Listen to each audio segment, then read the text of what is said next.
that. Oh man, I should go down to Frankfurt and go to the distillery and get some non-marked up bourbon.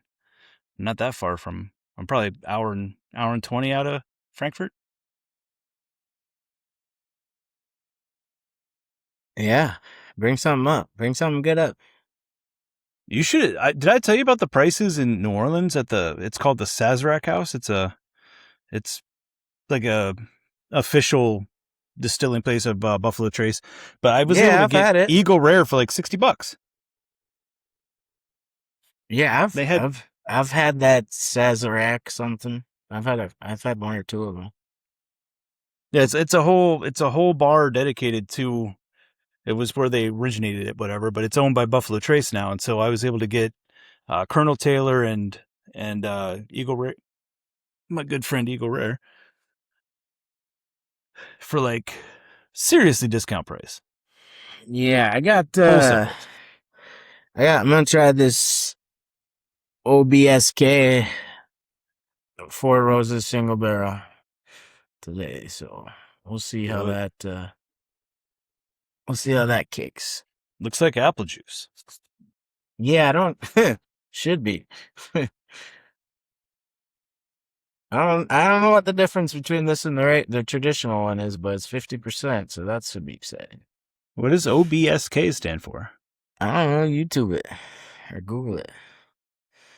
OBS. Did you guys make any good trades? Hmm? You're wearing a Brewers hat. Oh, none that I saw. No? No, none that I saw. As of yesterday, I didn't really see much. So they're just depending on Mazersky to throw 106 to 8 miles an hour throughout the whole fucking playoffs. What was of like? Was I read like of the top 50 pitches, the fastest pitches that were ever thrown? He has 49 of them. It's crazy. He hit, I think, 106 like a month ago or something like that, which was the fastest, maybe non-start or non-reliever. Yeah, I think Aroldis Chapman still has the fastest pitch, doesn't he? Shit. I think Gronk it or AI it, but yeah, it definitely said he had the fastest of a starter, non-closer. So it's pretty crazy. Young little whippersnapper, kind of lengthy, not too bulky, but he's got the technique down for sure. I was just being an old man about baseball the other day. I was reading how many, somebody showed a stat, how many games a pitcher has gone past the 7th inning, and the Guardians have the most with 10 games. Like nobody pitches deep anymore. It's just a whole different game than I was growing up watching baseball. It's crazy. I used to love watching a complete game shutout. You know, it happened all the time. You watch Greg Maddux and Randy Johnson back in the day, Roger Clemens. Yeah. Yeah, and then meanwhile you got the Dodgers just continuing to beef up. Skubal, man. If anybody can fucking hit off of these guys. I guarantee they're doing the lockout this year. Maybe probably after the postseason, after everybody makes their money off their endorsements and shit. But they have to. They're going to have to get the cap because all the other teams are going to be like, it's the whole Yankees in the '90s bit. You know, when they went on strike in '94. You got to cap it. Eric's a big Tigers fan, and he was like, "This is ridiculous." You know, we were up going to halfway through the after the All-Star break, and we can't even give up. his last game. We couldn't even. He's got a 7-run lead. How the hell can we give up a 7-run lead? We don't even deserve to have him on our team, and Yeah, the Tigers and the Angels both just gave up. They traded away everything of value, and they're just saying they're going to be shit for the next 3 years. Anyway, we'll see.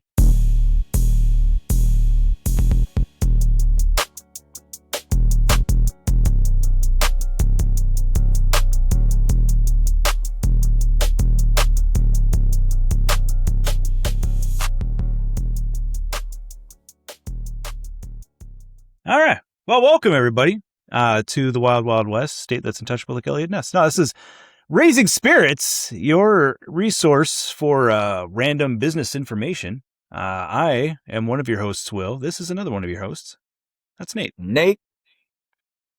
Repping Milwaukee proper there. The crew. Appreciate everybody joining us today. Our esteemed producer, Ashley, pointed out, she said, hey, you knuckleheads, you talk a lot about this service profit chain thing, and nobody knows what the fuck it is. So why don't you talk about it? And I thought, yeah, you're probably right. I take offense at knuckleheads, and that was hurtful, but the rest of what you said was exactly right. So we thought today we'd spend a little bit of time, and by a little bit of time, as much as we damn well please, talking about one of the core tenets of our philosophy around hospitality and business, the service profit chain. Big graphic Shout out to right here. the Loch Ness, Sir Lockie, if he's definitely not watching, unless Friend of the show. He should be listening. Don't watch. Unless his plane is out of Wi-Fi again or something, or the fucking satellite's not working, so he doesn't have cable or anything else. No, this is definitely in the weekly executive committee meeting. They have their round table, talk about what's going on the property, stuff that doesn't matter, and then they immediately put on the newest episode of Raising Spirits, so they get a little guidance for the week, tutelage. Yeah, guys, I'd imagine if I was still at that table, I'd just be picking the shit out of everything and then, laughing until people just started to disperse. So, yeah, I'm sure it works one way or the other. Nobody clears a room like Nate, and that's not just because he eats a lot of celery. There's a lot more to it than that.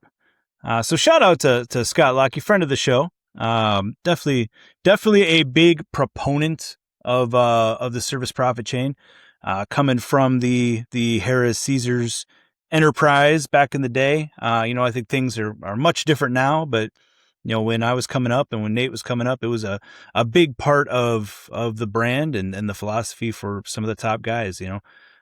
We definitely talked about just recently, I believe in a recent episode, we talked about Gary Loveman. Another guy that had a lot to say about the service profit chain and made a big splash was Tom Jenkin. I don't know if you ever dealt with Tom Jenkin. He was a Western, I don't know what he ended up being. He ended up being some bigwig for quite some time. He was always the hometown hero for us. He started off as a dishwasher at Harrah's Laughlin and ended up in the C-suite. So it really goes to show you, some hard work and some brains will take you a long way. But he was definitely a big proponent, a big pusher of the philosophy, and he, lived it for a lot of what he did there, at least at the property level and the divisional level. So, yeah. So basically, just to recap, anybody who hasn't heard us talk about it, and if you haven't, go back and listen. What the hell are you doing? You can't just jump up in the middle. You're gonna miss all kinds of world building here. You don't just read the middle book of Lord of the Rings. You got to start with the first. Go back to the Hobbits. Got to go back to the Hobbit. Basically, it is a happy team makes happy customers, makes money. There's no more simple way to put it. If you're taking care of the people that are taking care of your customers, then your customers will be happier and they will spend more money. You're essentially creating value. That's how I always broke it down. You're creating value at each level. You're creating value at the first level for your team. Then you create value for your customers, which then creates value for your stakeholders. I don't know, Nate, how did you break that down anytime you ever talked about it? It's funny because the first time I really spent a lot of time on it or focused on it, which I know it was somewhere through the hospitality program that I went through back at UW Stout. But I remember Lockie literally explaining it to us, and it was either followed or preceded by, him saying, if you don't answer this effing phone that you're assigned in a timely manner, then leave it on the desk on the way out and go find another job. Which I could appreciate, someone that has a focus and sense of urgency and always picking up the phone at all hours of the night and day. I could appreciate, but I thought that was hilarious. But, I remember him drawing it up on the dry erase board and, kind of linking everything back and realizing that it was a full circle.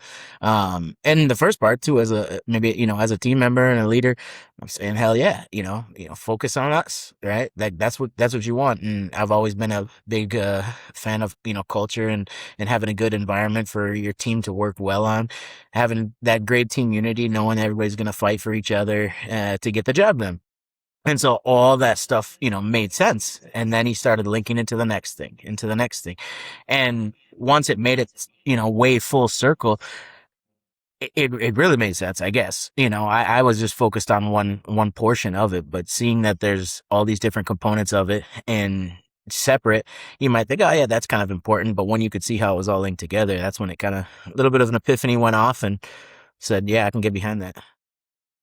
Yeah, it definitely makes you think about how it is all interconnected. Like a lot of times you silo it, We used to have people that were strictly in charge of customer service. We used to have people that are strictly in charge of internal service. I know HR ends up picking up a lot of that internal service nowadays, which may or may not be right. There's a couple different sides to how that works, but I know a lot of what they do is not necessarily on the rah side. So having them be those leaders, that it can get a little messy. But when you're breaking this down to happy team, happy customer, profit, you got to start at the team level. That's where everything starts. And that was actually a thought experiment that I think Lockie introduced me to. We're going to talk a lot about Lockie apparently. His thought experiment was basically you are in your position, whatever position that may be, and immediately 3 different people urgently need your attention. Somebody that is on your team, somebody that you're responsible for, a customer, and your boss. All 3 of those people need your attention right now. To whom should you give your attention first? And this actually has been brought up by a few different leaders with different answers, but I believe the Lockie philosophy and the one that ties back best to the service profit chain is obviously what does my team member need? That could be a force multiplier. If I fix what my team member's question is or issue is, they could take care of 100 customers. Whereas I could then, or I could ignore them and take care of 1 customer, or I could ignore both of them and go kiss my boss's ass and take care of no customers. Yeah, it is indicative of the chain. That was right when I was bought in. I remember vividly him asking that, and everybody was writing down and holding their answer and their thoughts. And again, some of these people that lead with an iron fist and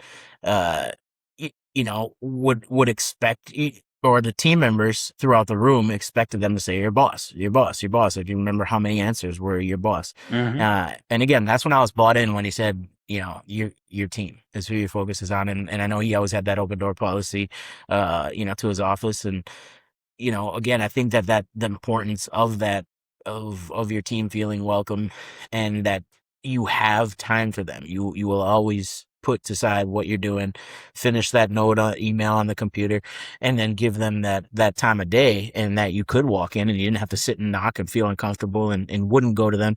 Welcoming it, whether you wanted it or not all the time, I think is, that says a lot in itself. And so when he asked that question again and we got all those different answers, that was the point where I was like, all right, let me pay attention to what he's got to say about this. And you mentioned a couple of times about G Love and back in the Caesars days, one of those ways, and you might be getting to it, but I know they focused significantly on that EOS survey, the SFS survey, the supervisor feedback, and then your employee opinion survey.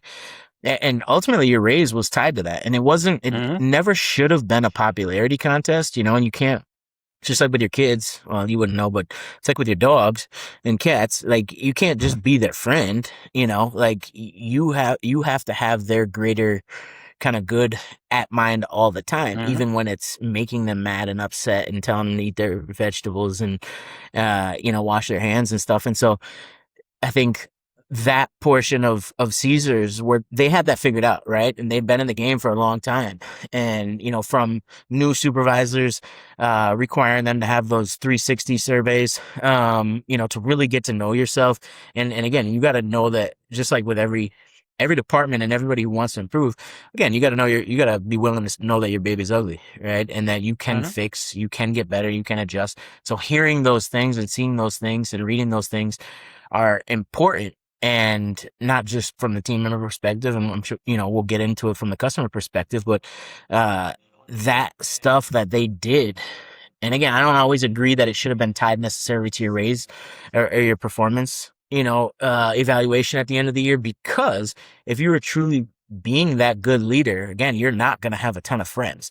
You're coaching for results. You're pushing your team members to be better than, they thought maybe they could be. And you're not going to have the highest scores. And I remember it was funny, there's a time in Tahoe where, our director pulled us aside into the office, myself, another young supervisor, or two other young supervisors. And he said, how the F can I have the three of you, my most recent, three most recent hires and promotions, be the worst scores of our, 15-person supervisory team? And, we kind of sat there looking at each other like, well, shit, it's because we hold these guys accountable. And they're used to just, the tenured, supervisor who's just laid back and wants to be, their buddy, talk about sports, talk about life, and not worry about continuous improvement and development. And, again, we could correlate it to that. And I think going back to the service profit chain, that's a beautiful thing, is when you can correlate all these different pieces to the next and the next and the next and next and ultimately profit. It kind of reminds me of math. Like, that was the subject that made sense to me in high school, because you can't get an answer without it making sense to get there. And this is one of those things. No, absolutely. I think they did put a lot of weight on the supervisor score, where I think you should have been, looked at similarly if you got a 1 or a 5. If you're at the top or if you're at the bottom, you're doing something not right. Living somewhere in the middle. Because I remember once there was a team member we had. It was a Mexican restaurant that I managed, and he was upset. Chiches? No. Close though. Soon, if I keep going the way I'm going. So we had to address all the comments, right? And his was his that we had to take it 2 times. One time, to get the first scores, and then the second time to see if you improved, right? Because it was the kitchen and the front of house took all of it together. We were all rated together, and the kitchen was unhappy. They were unhappy with their leadership, to the point where they were very vocal, and there was a ethics complaint that the survey wasn't anonymous. And so we had to investigate this. We're like, what are you talking about? Like, we don't even get to see who's who. Well, we had to post all the comments. And one of the comments is, you never say good job, Angel. And there was only one Angel in the room. Not the Angel who's been on our show, but a very large Hispanic man with very complicated handshakes that I was proud to learn. I believe they pronounced that Angel. No, he called it Angel. I'm taking his lead on this one. Yeah, you never say good job, Angel. And there was a reason why nobody ever said good job, Angel. So if you're out there, Angel, fuck you for that serrano pepper in that burrito that one time. The chef almost fired him for putting like 8 serrano peppers in the chef's burrito that he made him. Almost killed him. It reminds me of a good Maddie story with some peppers. But anyway, for a different day. Always leave him wanting more. Yeah.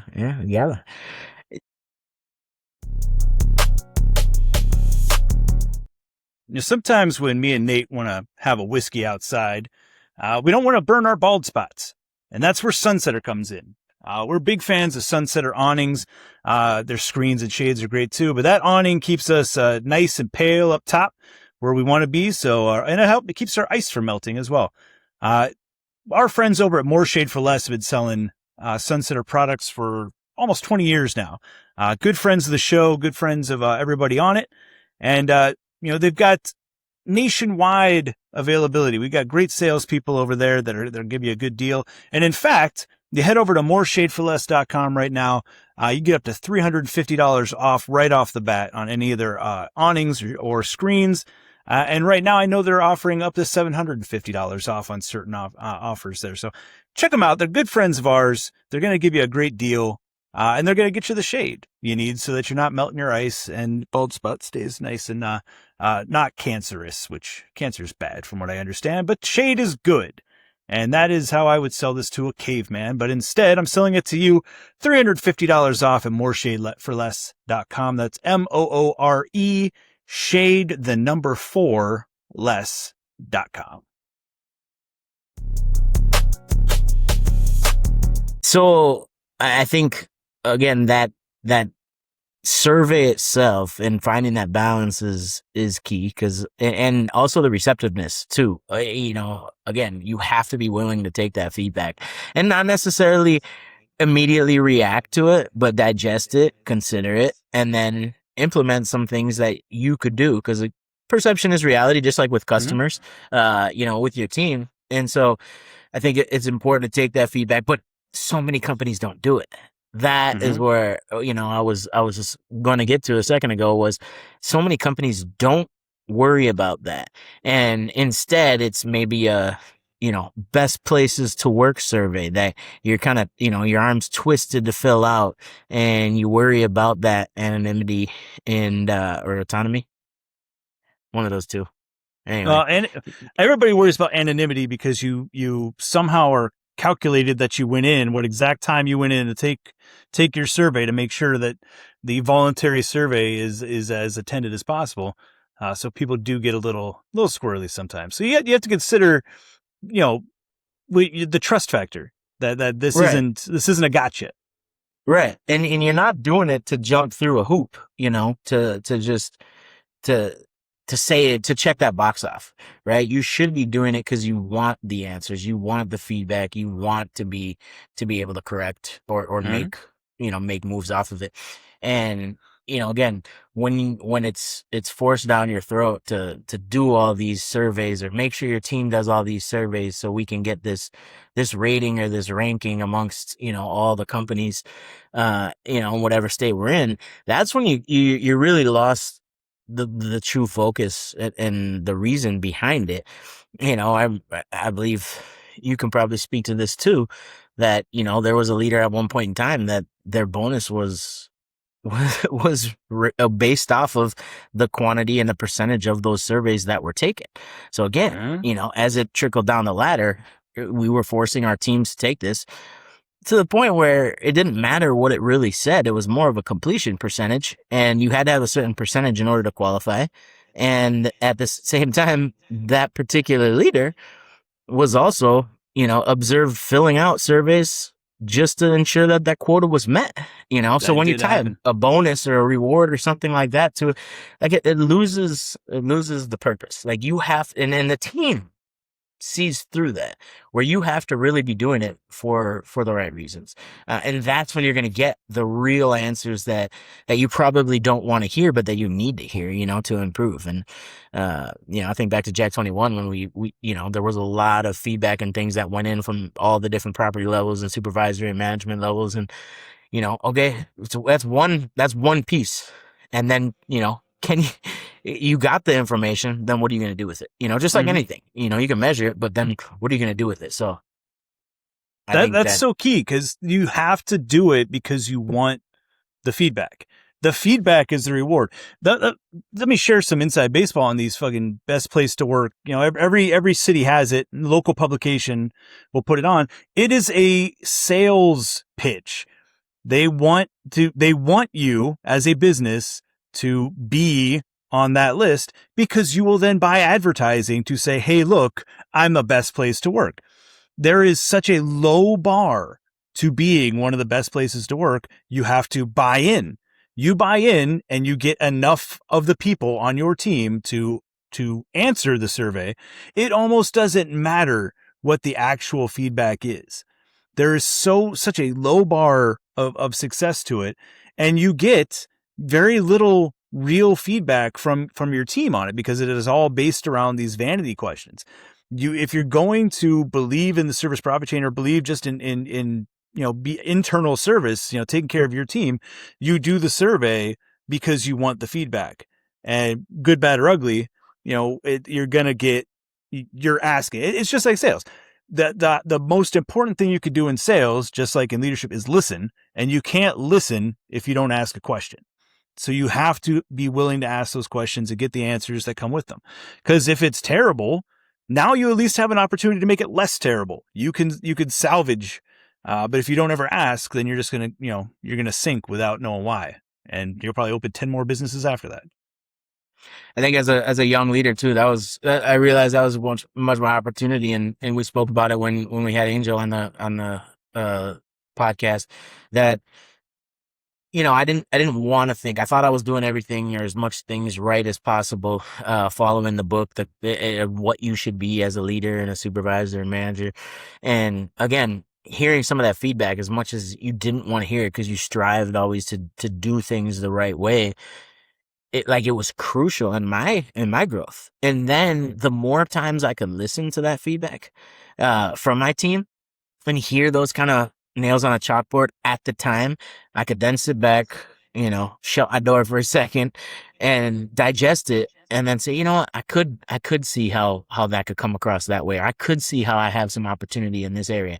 And I've always felt like people that want to be the best, they're going to consistently look for those areas to improve and realize that they're not the best. And that's part of that continued growth.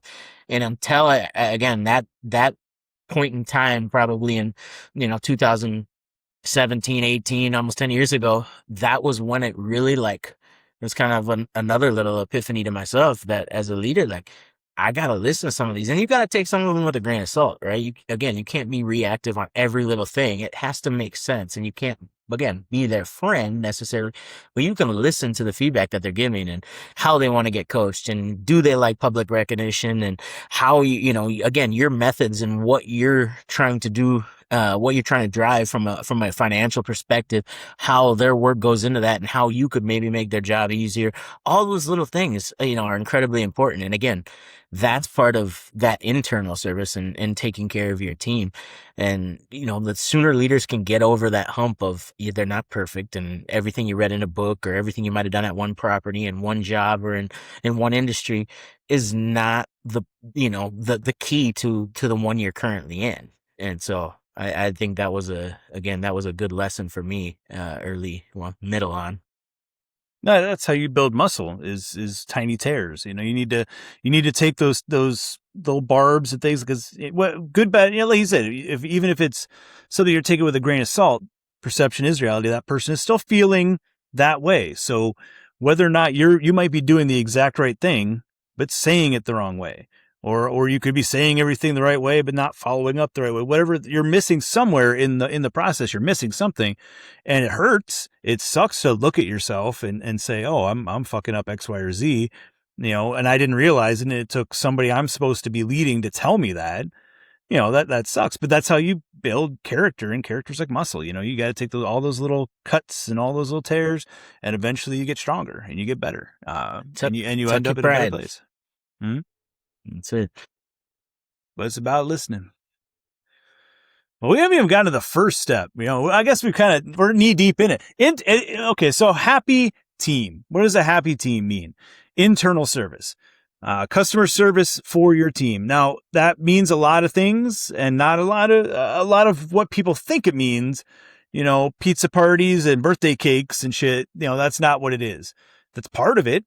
That people need the low-hanging fruit of getting away from the work for 15 minutes to have donuts in the break room. They need that.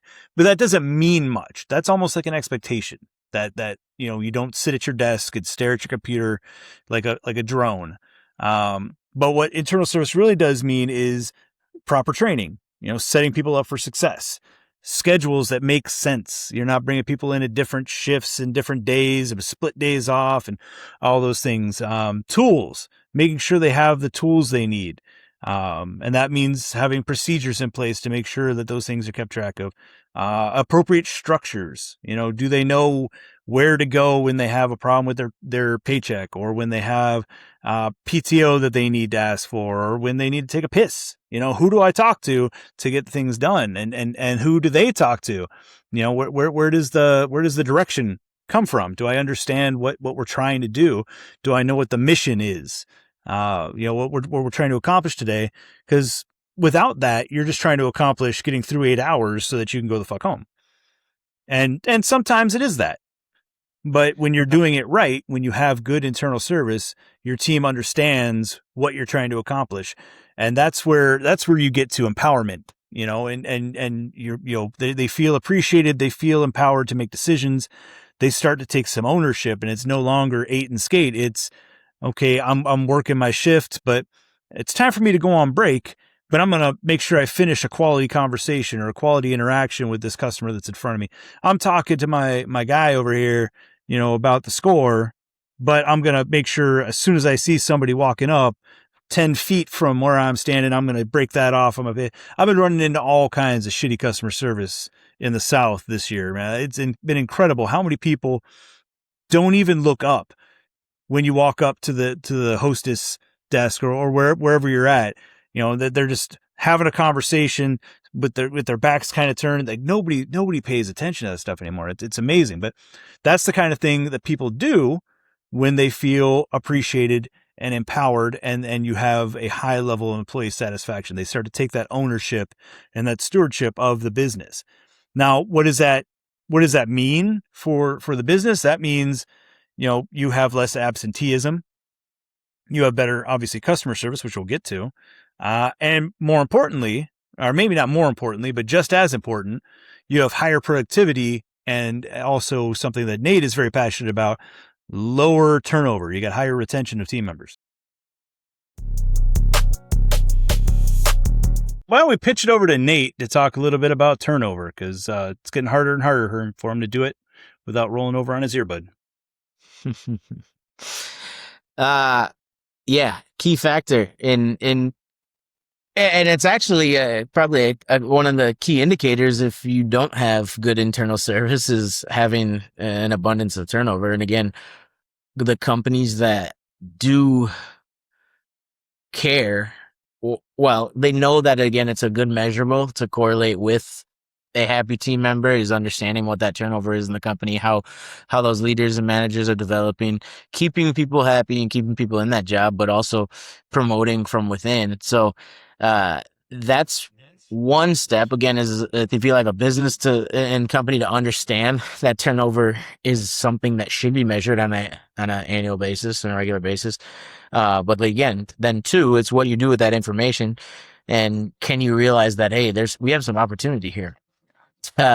Caesars, again, not to keep bringing them up, but I think, again, being in business for damn near 50 years, when we transitioned, I believe, over to Jack, they had an idea of what worked and what didn't. So why some of these things weren't kept on and looked at from a leadership perspective, not sure, but it was tied directly, again, I thought, to our our increases, right? In our performance reviews was what your department's turnover was.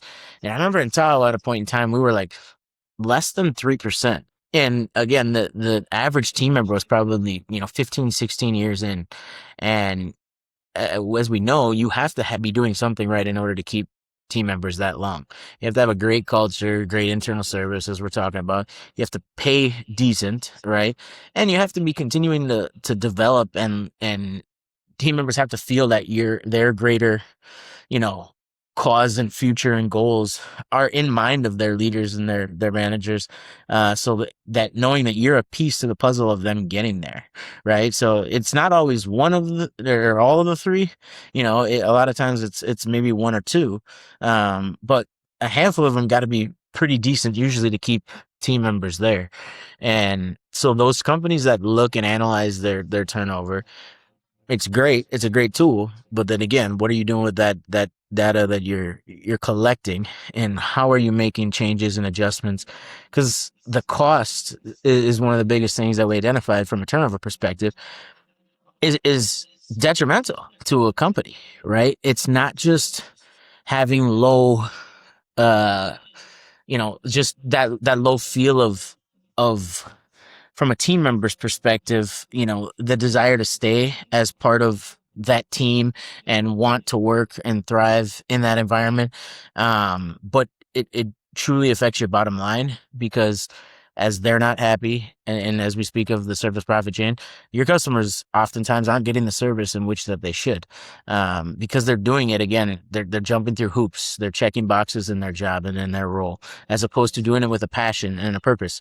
And that's when you're going to get the best performance from those team members that are working because they value their job. They know that their position is valued, and it needs, they need to be successful individually for that overall team to be successful, for the company to be successful, and so on. And those teams that that don't maybe have that good culture, or they don't feel, that good energy, they're not going to perform, unfortunately. And so as leaders and managers, we have to take that into consideration. And it's not just the cost of losing that position and filling it, because you lose money there. It's again, that tenure, that knowledge of what they're doing in that role that can't easily be replaced. So there's the loss of production. There's the loss of money on the training of bringing in that new person, and getting them up to speed. And of course, they're not going to be up to speed as much as the person that you lost. And then again, on the back end, what is the product that's coming out of that? Right. So all those different pieces in that turnover puzzle, it costs a significant amount of money, when oftentimes making a few tweaks here and there internally, with your team can oftentimes, retain some of those team members that have been looking to, potentially move or jump ship. I feel like sometimes when people talk about turnover, they talk about it as it's just a statistic. They're not thinking about it as a function of the business, because sometimes turnover is good. And so much of, going back to the metrics that we were held accountable for, it was just keep it low. And that's not the answer. That it has to be more nuanced than that, because it's basically an investment. You're putting the money up front to bring on somebody. You vetted them. You looked at the prospectus. You interviewed them. You put them through training, and then you put them out there, and they're going to perform how they perform. And you have a lot more influence over it than you do in the market. But at the end of the day, it's either going to rise or fall. And if you have a tanking investment, you need to sell. But knowing, part of what people need to know about leadership is knowing when to cut bait and knowing when to invest more, when to double down on your investment, because somebody's going to make it. And that's something that is so hard to get to when you have big teams and multiple teams where you're kind of spreading yourself around. I know Nate had 3 or 4 different teams reporting to him a few times, and obviously I did as well. It's different. You have the same core standards for everybody, but it's not every stock is an apple. I believe, to use a Scott Lockieism to bring it full circle here, you can't ask a penguin to be a giraffe, but you can ask it to be the best penguin it could be. Yeah, I like that. Again, the Lockieisms that are coming, they're flowing heavy today.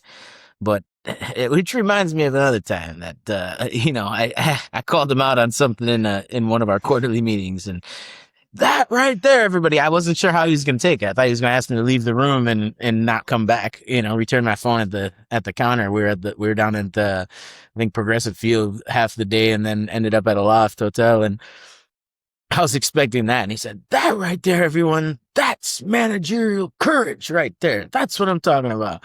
And yeah, those Locky moments are, stay with you. But again, from a turnover perspective, you got to be measuring for the right reason. Just as you're measuring that custom, that internal satisfaction from your team, just like you're measuring the customer satisfaction, it's got to be done for the right reason. And you have to want to make that a great place to work, not just to have a label or have a patch or have a title or, be advertised somewhere as a great place to work, but you have to truly want that great place to work or be that great place to work. And again, team members read right through that stuff. It's from a managerial level, supervisory level, and frontline and heart of house. Everybody reads through that when you're doing it and focusing on it, maybe for the wrong reasons. So oftentimes leaders, I think, look at it as, well, what are we losing when we're losing a team? But they're not looking at the big picture of what they're truly losing when they lose that team member, and how it can impact all these different pieces of what we're trying to provide to our customers. Absolutely. So to take it back, internal service, this first part of the service profit chain, the happy team portion, communication, giving them the direction, and the mission, telling them exactly what they need to do, being exact, being precise there, respect, appreciation, and accountability. And those things, there's many tendrils to those, but if you're doing those things and you're asking the question, am I doing these things to your team and listening to what they say, then you're going to end up with that employee or team member, depending on your nomenclature, satisfaction that is necessary to move on to the second step of this, which we will be glad to share with you in the next episode of Raising Spirits, the happy customer portion. So, you got to tune into another one. Take that. Raising Spirits is a New Standard podcast hosted by myself, Will Hockney, and the inimitable Nate Geeson. Produced by Ashley Kuba. Big thanks to her. Our theme music is by Marcus McLaughlin. Our music director is Angel Flowers. You can raise our spirits by following us on our socials at Raising Spirits Podcast. Checking us out on the YouTube, because that's how we get the money. Doing this on YouTube. Hit the fucking like button. There you are. And you can check us out at newstandardconsulting.com/raising spirits. We'll see you next time.